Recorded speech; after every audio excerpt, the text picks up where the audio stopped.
Hello, everyone. I am not Teresa Lysam. I'm Linda Karshner, and I just wanted to hop on this week. Teresa is traveling for an event that she is participating in, and but we wanted to have something to share with you.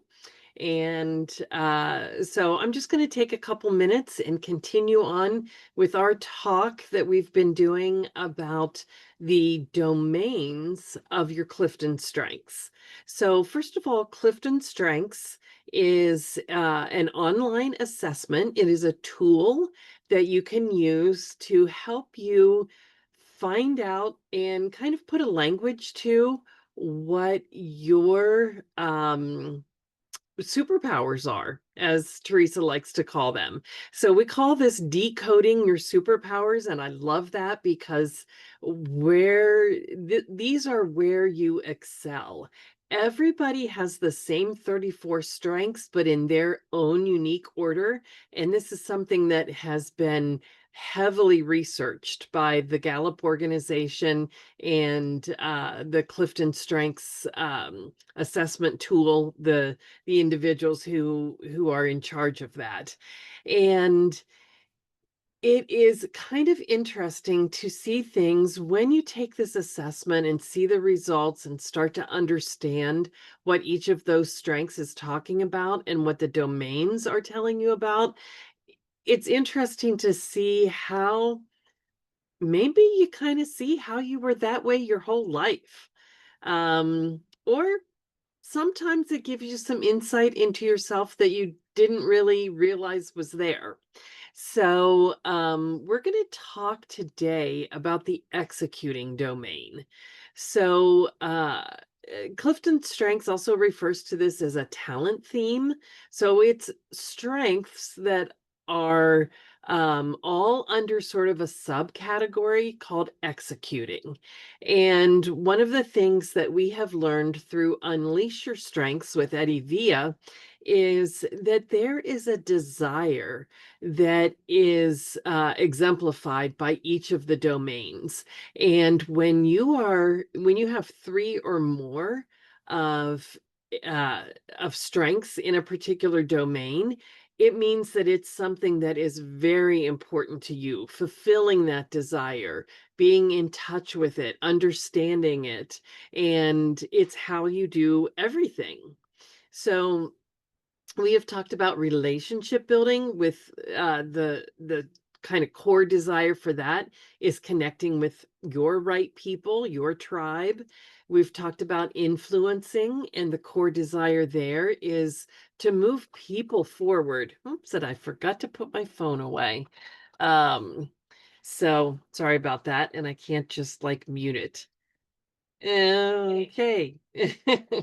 So now we're going to talk about executing, and in our next session we will probably talk about strategic thinking. Sometimes we change things. You just never know. So the executing domain, the core value or the core desire for that is making sure things are done the right way. It's not necessarily that you, as a person with high executing, has to do it yourself, although high executors tend to want to do it themselves, but just making sure that things are done in the right way, the most productive way, the most efficient way. And usually, if something is being run well, then the person with high executing kind of has a sigh of relief and they don't feel like they need to step in. But if things are kind of falling apart, then the executor, the high executor, they want to kind of step in and get things flowing smoothly and making things more productive. So the strengths that are a part of the executing domain, and I'm going to make this a little bit bigger so you can see that a little bit better, even though it gets a little bit fuzzy. The strengths that are underneath this category are achiever. That is someone who It's the getter done strength. They're the person who has their goals for the day. They go to bed thinking about what they're going to accomplish the next day. They wake up in the morning with their list of things that they need to accomplish, and they follow through on them to the best of their ability. So that's the achiever, someone who's high in achieving. A ranger is someone who is able to take and kind of juggle all the pieces and the parts and put them together to make things run more smoothly. Sort of like a conductor. Then someone with belief high, they get things done by having a set of core values that are intrinsic. They might be a little bit stubborn because they're so committed to those core values, but those core values are positive things. A value of for loyalty, and just the good things in life of family and faith and things like that. Someone who is high in the consistency strength, it's not exactly what you might think of as consistency. It's more about fairness, treating everybody the same, and knowing that things will be more efficient and productive if everybody understands the rules. If we all know, where the train is headed and how we're going to get there. Then deliberative is the person who they get things done and things are done the right way by thinking through what can go wrong, thinking about the obstacles and how to overcome them. So they're a person who's very cautious.